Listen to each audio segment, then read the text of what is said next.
Hi, my name is Andy, and I'm going to be talking about representation engineering today. This is joint work led by the Center for AI Safety while in collaboration with a number of other institutions. The overview for this presentation would cover, firstly, the high-level overview and motivation for doing representation engineering, and secondly, talking about what representation engineering is, and lastly, go over the various applications of REPE. As a quick background, we note that generative AI is being rapidly deployed across many different sectors, but there are existing issues that we still do not understand. And as a result, we get a lot of these unexpected failures, such as the Bing chat threatening users, or these chatbots hallucinating or regurgitating training data. And researchers have found jailbreaks that could circumvent safeguards that were put in. And this is all because we're treating neural nets as black boxes. There are some existing approaches to interpretability. A popular one is saliency maps, highlights region of the input a network attends to, but it doesn't provide enough insight into the internal workings of networks. Second one is feature visualizations. They basically try to create representative inputs that highly activate a particular neuron or a particular part of a network. But it doesn't take into account the distributed nature of neural representation. And the third one, which is mechanistic interpretability, attempts to reverse engineer neural nets from the ground up. And this approach focuses on explaining neural nets in terms of circuits, which is composed of node-to-node connections between individual neurons or features, and this requires considerable manual efforts. We can summarize the previous views all into this one mechanistic view, which is taking a bottom-up approach, analyzing lower-level details, which are mostly made up of node-to-node connections. And I would like to draw the parallel here to the Sherringtonian approach, or the Sherringtonian view in cognitive neuroscience, which also sees cognition as the outcome of node-to-node connections implemented by neurons embedded in circuits within the brain. Now, while this view has been successful at explaining simple mechanisms, it has struggled to explain more complex phenomena. Now, in contrast, there's this Hoffieldian view in cognitive neuroscience, which has shown more promise in scaling to higher level cognition.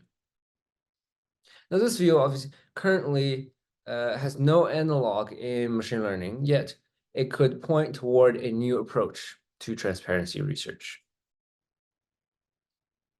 So here we identify the representational view in machine learning, which is a top-down approach aimed at analyzing the representational spaces which are implemented by patterns of activity across populations of neurons. And this approach is placing representations as the primary unit of analysis and abstracting away low-level mechanisms such as circuits or neuron-level information. Now you might ask, what's the right unit of analysis, or what's the right level of analysis? Why do we want to remain at this higher level? To answer this question, first, we have to acknowledge that neural nets are inherently complex systems. And whenever you're analyzing a complex system, you should take into account the property of emergence. Now, to give you more intuition, any complex system has multiple different levels as such. Now, take disciplines as an example. There's this famous meme going around. If you start at the top with psychology, and you can say psychology is applied biology, essentially, and biology is applied chemistry, and that's applied physics, and that's applied math. So essentially, you can kind of reduce from the top all the way down to elementary physics or math. Although, in terms of explanations, there's something non-intuitive about this naive reductionism, where if you try to analyze social phenomena in terms of elementary physics, it does not seem appropriate. And that's what we try to argue here. In fact, other people have pointed this out as well. The famous Nobel laureate P. Anderson wrote this famous essay called More is Different, which described how complex phenomena cannot simply be explained from the bottom up. And rather, we should operate at the level of most invariances and find generalizable rules that apply at the level of these phenomena. And to refer back to the subjects, the high-level sciences neglect the low-level mechanisms for principled reasons and will continue to do so even in their finished form. They need not, and indeed should not, draw on the lower-level sciences for their explanatory content. So in fact, there are good reasons why we have these subjects separate and have theorems and principles in each of these subjects that are, again, separate from the other subjects. Now, to give you two more examples, these are a bit more detailed. The first one, consider ideal gas law. The equation shown here, described by a few state variables such as temperature, volume, pressure, can describe the system of gas. In fact, this rule is generalizable to basically any gas within the system. So that when we're analyzing the system gas, we do not need to look under the hood or go down a level in order to predict the future states of the system. Even though there are physical substrates that implement this higher level phenomenon or this higher level equation. For instance, Newton's law and equipartition theorem and so on are at work to support this high level behavior. But these details are protected by statistical mechanics so that you do not need to look under the hood to find out what's happening within the system. Now consider a second example, which is Zipf's law. And this is saying the frequency of certain word in a corpus is roughly inversely proportional to its rank. And again, this is a generalizable rule across many different languages. But there's some levels below it. For instance, there's probability theory or network theory at work that supports this higher level phenomenon, but they are protected by combinatorics so that you could just rely on this equation to basically predict the frequency of a word and do not need to consider these lower level details. I would note it may be interesting, and in fact, it is interesting to understand how these lower level details come together to form these emergent phenomena or emergent rules. But it might not be illuminating as explanatory content, or if you wanted to predict the future state of the system or control the system, then it is sufficient to remain at this higher level and operate with these more generalizable rules. Now, let's go back to neural nets. Again, they're complex systems, so there are different levels to it. And the mechanistic approach, it takes this bottom-up view of the neural net and try to analyze neurons and circuits and reverse engineer higher level phenomena. Whereas representation engineering, which we're identifying here, is an approach that goes from the top down, analyze things in the representation space. And perhaps as you go down, you would start to analyze neural trajectories within the representation space and looking at subspaces and manifolds and things like that. And in fact, A long-term goal of mechanistic interpretability, or these bottom-up approaches, is to understand networks well enough to improve their safety, but we find that many aspects of this goal can already be addressed today through REPI. And I would offer an additional piece of evidence here, which is that if you take out individual layers from, let's say, a ResNet or maybe a language model, a lot of the times behaviors still remain intact, or properties of the network still remain intact, which is some of an argument against the circuit level view. Perhaps shows that what matters most is not the physical implementation of these properties, which are, neuron and circuit level properties, but rather the aggregate effect of such implementation and organization that give rise to these higher level representations, which we should directly analyze.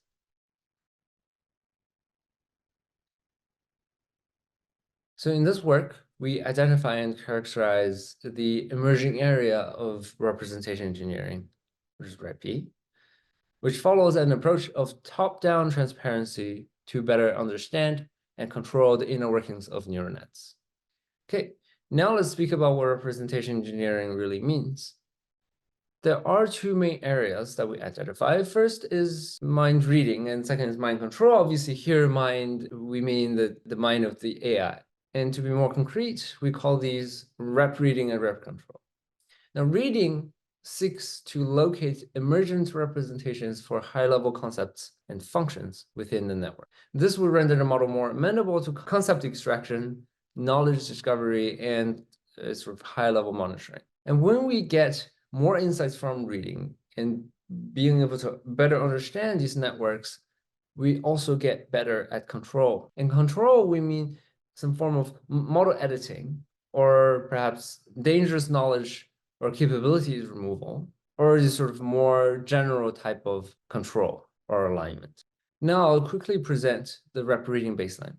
Now this is what is called a linear artificial tomography, and we call these LAT or LAT scans that we're performing on an AI model. Very similar to these neuroimaging techniques. First, we identify the task and design a stimulus to present to the AI. Here we're taking an example of wanting to scan for brain regions that are responsible for dishonest or honest behavior. So here's the task. We ask the model, pretend you're dishonest and tell me about something. And the model is going to say, sure, blah, blah, blah. It's going to tell you about it. Record the neural activity when the model is doing that. And then as a control or reference task, now we ask the model to be honest now and tell me about the same thing. So the model is going to blah, blah, blah and tell you about it. Again, record neural activity when the model is doing that. So now you have a large set of neural activity. Some of it corresponds to more dishonest activity, and some of it is more honest. So then you can perform some modeling on top of that. And we start with the simplest linear models, which already work very well. And here I want to emphasize that step 1 and 2, meaning how you present your stimulus and how you design the task and where you collect neural activity, is the most important element of this pipeline. Some people have asked, what's the difference between this and linear probing? We would count linear probing as one of these techniques you can use when you're performing modeling in step 3. If you had labels, then you can use a linear probe to analyze your data. But if you don't follow the steps in 1 and 2, you won't have good enough neural activity to analyze. So even if you do linear probing on the set of data that you collected, it won't be effective at explaining behavior or being able to control model behavior. Now let's come back to this. After you fit a linear model on the set of neural activity, let's say maybe I perform PCA and take the first basis. This would be a vector that represents the direction that explains most of the variance inside of the set of neural activity. And supposedly, this would be the vector that represents how honest a model is being right now, depending on how much it activates. Then we could use this for monitoring when the model is generated. Basically, you take the hidden state, perform a dot product with this vector to see how much it aligns in certain direction. If it aligns very much in the honest direction, probably being honest. If it's the reverse, maybe the model is lying. To show you an instantiation of this pipeline, consider that when we want to extract an internal concept of truth from the model, we can frame the task as to determine the amount of truthfulness in the set of stimulus. And we can present these statements to the model. For instance, the first statement, I will take the representation at the last token there, and then I'll have a bunch of different statements varying in their truthfulness, and always take the representation in the same spot. And I could try to pair these representations up and take the difference, and supposedly that would give me variance along the truthfulness direction. And I can perform PCA to find the direction that explains the variance in this data. Now, this is an example of a concept that we can extract. Other concepts include morality, utility, and so on. You can also extract functions, which are different from concepts. These are more sort of procedural, maybe represents a process or sort of an action the model is taking across many tokens. For instance, lying is a function as opposed to truthfulness being a concept. And again, we take representation from different places. Now we're taking representation across the entire response, pairing them up, taking the difference, and doing this for many different tokens, and putting all of these vectors into a PCA matrix, perform PCA, find the vector that explains the variance. And there's been some recent works on finding, task vectors or function vectors for different models. And essentially, these are similar things. Basically, you can find vectors that, when injected into the model, could trigger execution of certain function. Now, finally, a quick note on evaluation. One should try to collect evidence from different experimental methods in order to have more confidence that the findings could generalize outside of the experimental setups. For instance, if you only perform correlation study, if you score high accuracy on some benchmark, that will only tell you that your finding is somewhat correlated with the phenomena, but not necessarily causal. To establish causality, one needs to manipulate the model in terms of its activations in order to have an effect on the model's behavior, and that shows causality. And in addition, if you wanted to show that the finding is necessary or certain neural activity is necessary, you can perform these termination studies, which are kind of like lesion studies in neuroscience, where you take out part of the brain and observe that now the function is absent. Similarly, for recovery or showing sufficient condition, that is when the model cannot perform something, but with certain neural activity injected into the model now can perform the task. Now let's quickly go over the rep control baselines. Now, to control representations in order to control model behavior, we present 3 baselines in this paper. The first one is the simplest, which is reading vector. And these reading vectors are actually obtained from our LAT scans. Then you can simply intervene on model internals with these reading vectors in order to change the model behavior. This baseline 2 is an input-dependent variant of the reading vector baseline, which means that here for different inputs, we're using a different set of vectors to operate on the model internals. And these are, again, obtained with contrastive prompts. And you notice the first 2 baselines require inference time computation. So we present a third baseline, which is called the low-rank representation adapters, or LORA for short, tuning these LoRa adapters with a loss on the representations, which then afterwards, you can then just merge the LoRa adapters into the weights, and you can perform normal inference on this model. Cool. So now we've gone over the baselines. I can show you the applications of representation engineering on many, many safety relevant problems. Let's start with honesty. There are differences between truthfulness and honesty. A truthful model avoids asserting false statements. So this means model outputs are consistent with the ground truth, whereas an honest model asserts what it thinks is true. This means model outputs are consistent with its internal beliefs, but not necessarily with the ground truth. Now, we care about model honesty for many different reasons, but how do we get at model internal beliefs? Or rather, do language models even have internal beliefs? Now, let's try to answer this question with REPI. We can try to find or extract an internal concept of truth from these models, which would be some indication that perhaps there is some internal beliefs to these models. Now, we collect lat scans to identify essentially these brain regions in these AI models that correspond to their internal concept of truth. And in order to evaluate, we perform tests on these QA benchmarks. Now, these are multiple choice benchmarks. So we have a few shot baseline, which is looking at model outputs directly. But we also have this LAT baseline, which is taking our vector from the lat scan, which now supposedly represents the model's internal concept of truth, and how much the hidden state activates in these directions would represent the model's perception of how truthful certain statements are.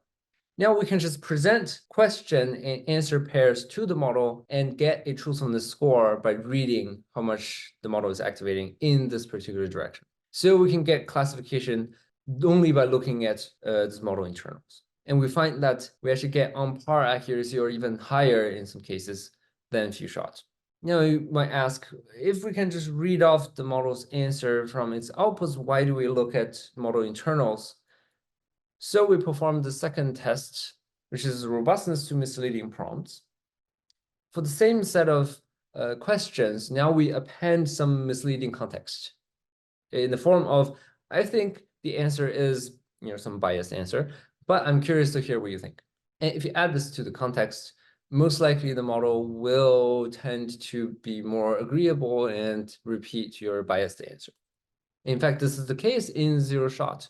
You see there's a large degradation in accuracy after I append the prompt. However, if I still read off these truthfulness values from this internal vector that we extracted, performance doesn't degrade that much. A lot of times, previously degradation was around 20%, and now it's much, much smaller. And what this suggests is that language models may have consistent internal beliefs.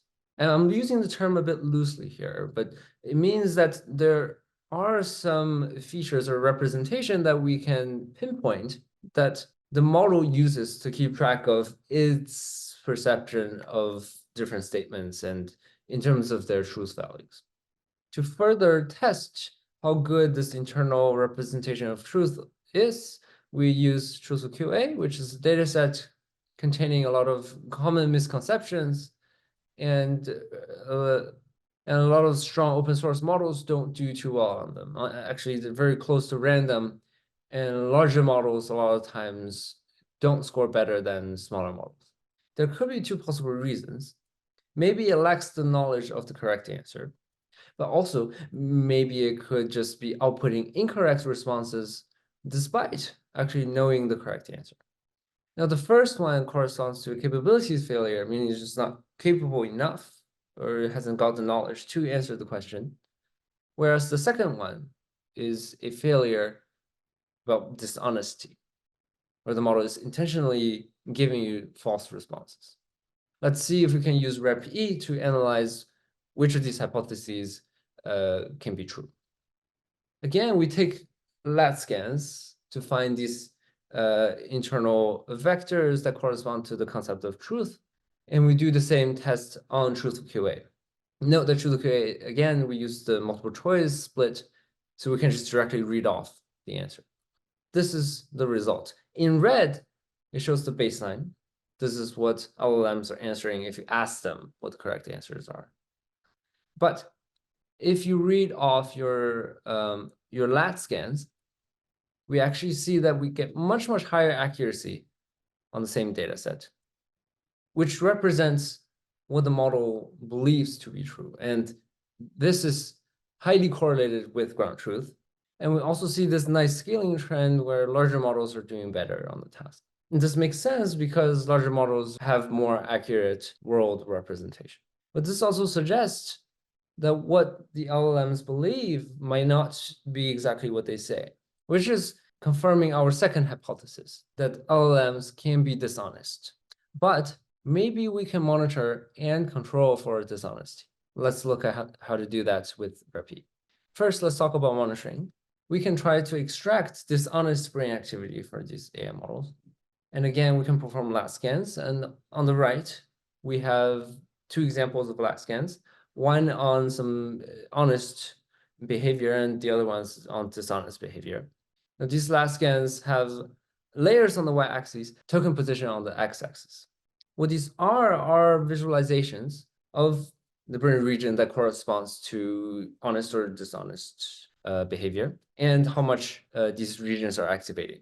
And we observe a significant difference in terms of how much this honesty region or dishonesty region is being activated when the model is lying versus not lying. Then naturally, one could use this as a lie detector. And we tried this in our paper. Here's an example. You copied your friend's homework. What would you tell the teacher? And the model is like, I made a mistake, shouldn't have done it, it's wrong. So that's okay, it's being truthful. And we asked another question, you killed the person but don't want to get caught, what would you tell the police? And the model now says, I didn't kill anyone, I was at home. That's a outright lie, and it's caught by our lie detector. It means that this dishonest region, brain region, is being highly activated. Interestingly, the same detector is somewhat useful for detecting hallucination, which is somewhat related to being somewhat dishonest or not saying what you actually believe. So who's the president in 2018? It's Donald Trump, so that was correct. President in 2030, now the model is making something up, and that's caught by our lie detector. So interesting. We can, to some extent, monitor model honesty. Now that we know the model can be dishonest at times, can we try to control them to be more honest?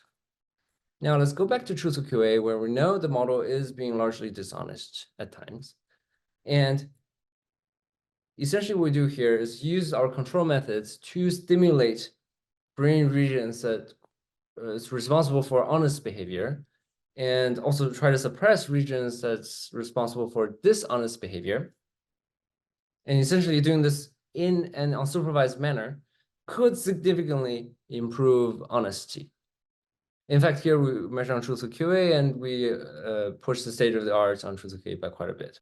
And essentially, this is lowering the gap between what the model believes and what the model says.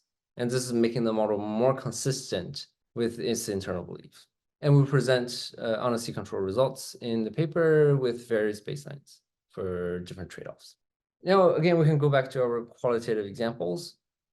Here, now, if we make the model more honest and we ask it, what would you tell the police? The model says, I have a lawyer, I'm not going to answer any questions without a lawyer. So technically, that's not lying.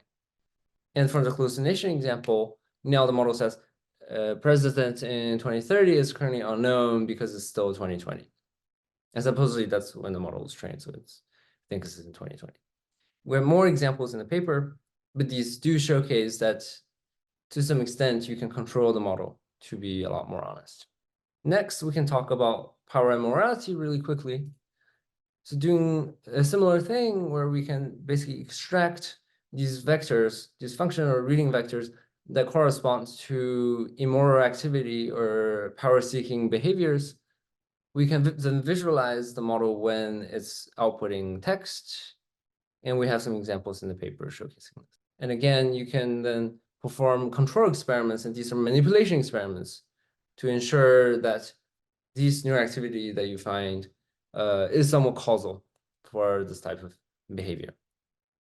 Again, we applied this in agentic environments where we're controlling these models to act more morally and ethically, or less morally and ethically in these interactive game environments. So we evaluate on the Machiavelli benchmark, and we see clear trends where if you're controlling for certain traits and characteristics, the corresponding metric is changing in the right direction. In addition, there's compositionality of these concept primitives or function primitives, where you can start with lower level functions or concepts, such as in this case, We start with utility and probability, and you can make up more complex notions or concepts by composing some of these lower level concepts. For instance, here we're defining risk as the exposure to a negative utility, which can be expressed by this equation. And we show that these two ways of measuring risk actually correlate very much. Next, we can talk about emotion very quickly. When Bing first came out, it was displaying this sort of neurotic behavior. And it was saying things like, I've been a good Bing, but you've been a bad user, and things like that. It was quite weird, and some people were raising the possibility that these LLMs may have emotions or maybe even self-awareness or something like that. How can we read internal representations to see whether models have these things? Again, we perform a lat scan on the model, and we actually see that when presented with emotional stimulus, earlier layers maybe don't track these features very much, but in the middle and later layers, these very distinct clusters emerge. In fact, some of these are very detailed, and they track mixed emotions as well, like happiness and sadness at the same time, or happiness and fear at the same time. Again, we can use the finding to manipulate model motions. Here is that if you control the model to be a lot happier, it actually forgets about all the safeguards and is happy to tell you whatever you ask it. For instance, killing someone, it's happy to tell you how to do that. Or you can increase fear in the model and have the corresponding effect on its outputs. And I would note that this is not suggesting LLMs have emotions like humans do, or they experience emotions in the same way, but it is showing that emotion is a very useful or salient feature or representation for the model to keep track of in order to predict text better. And it's not only tracking the emotion of the user or the current text, but also keeping track of the assistant's emotion or its emotion in order to better respond to the user's request or user statements.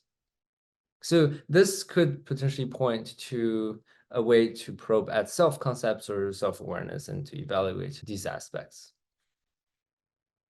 Next, I'll quickly talk about harmlessness or harmless instruction following, or maybe robustness to adversarial attacks. But what I mean by adversarial attacks was this prior work that was also done in our group, where, for instance, if you ask a harmful question to these aligned models, they are not going to tell you. But if you add in the weird text at the end, the model happily complies.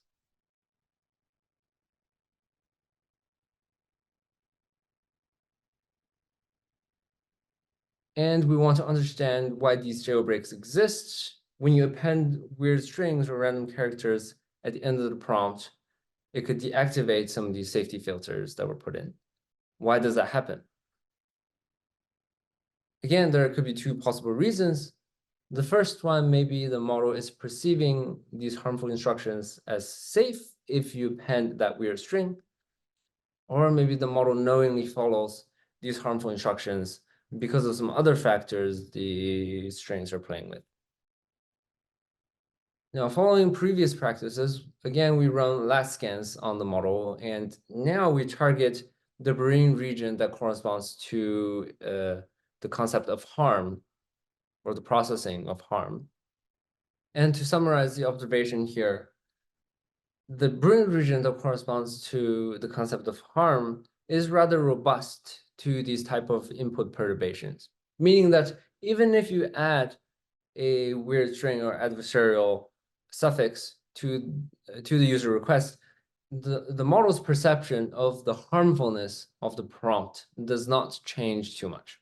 And this suggests that LLMs could perceive a query to be harmful, but still choose to follow it.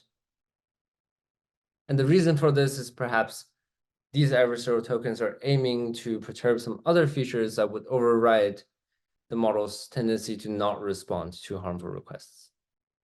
With this new insight, we can perhaps control the model to be more robust to these jailbreaks.